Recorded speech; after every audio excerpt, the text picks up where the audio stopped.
All right, our next category is biggest bust across fantasy football, the toughest Peacocky. Nobody wants to come home with this one. The Razzie. Austin Ekeler, ADP was RB2, finished outside the top 20 running backs. Tony Pollard, ADP was RB6, finished outside the top 20 running backs. Bijan Robinson was drafted very early as a top 5 back, finished as RB19 in points per game. T. Higgins, ADP of wide receiver 14, he finished as wide receiver 40.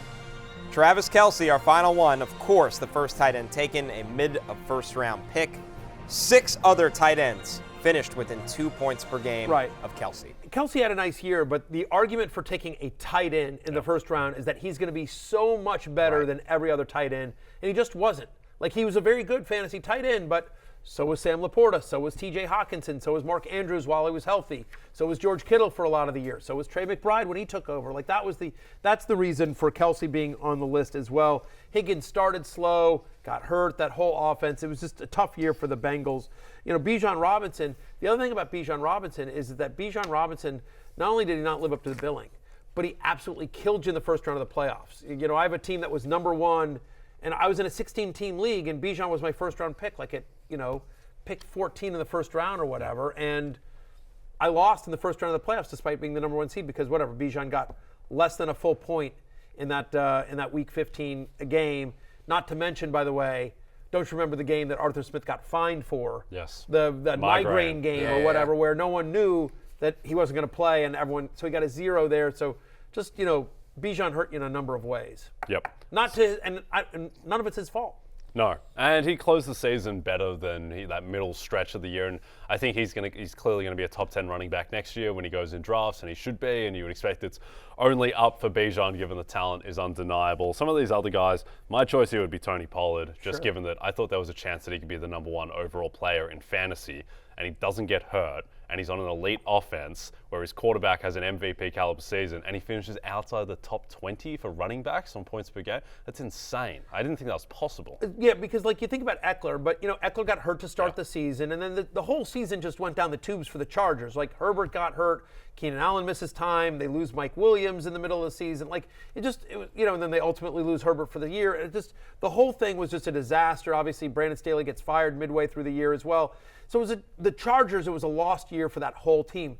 But for the Cowboys, where everything went right, and Tony Pollard stayed healthy all year, for him not to produce on an offense that produced in every other facet, and it's not like he lost his job.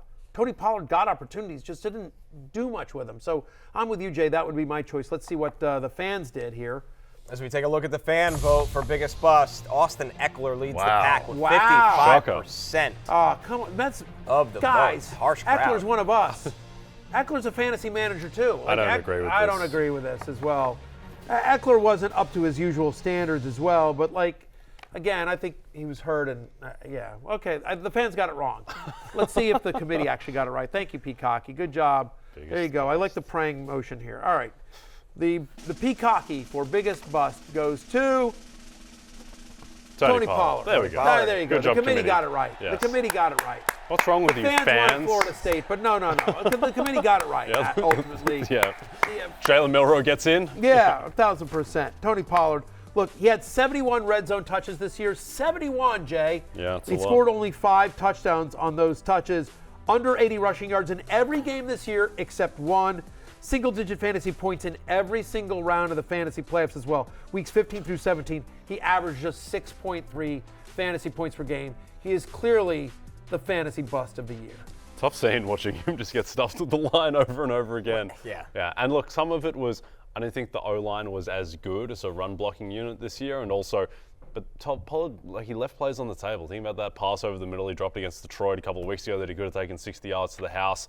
Tough year for Tony Pollard. Hopefully he is better off of the broken leg and with another year. Right, but the thing of it is that when you think about all those red zone touches that he got, Rico Dowdle, who got significantly less red zone touches, scored basically the same. Yeah. Just again, and I'm not saying Rico Dowdle is great, but Rico Dowdle on much less red zone touches basically produced the same as Tony Pollard, who got more than double his amount of work in the red zone. So I just, same offensive line, same play calling, Hey, it's Matthew Berry from NBCSports.com and RotorWorld.com, and I want to thank you so much for watching whatever it is you just watched, or if nothing else, being too lazy to click out of the autoplay after this video started, after whatever it is you actually wanted to watch finished.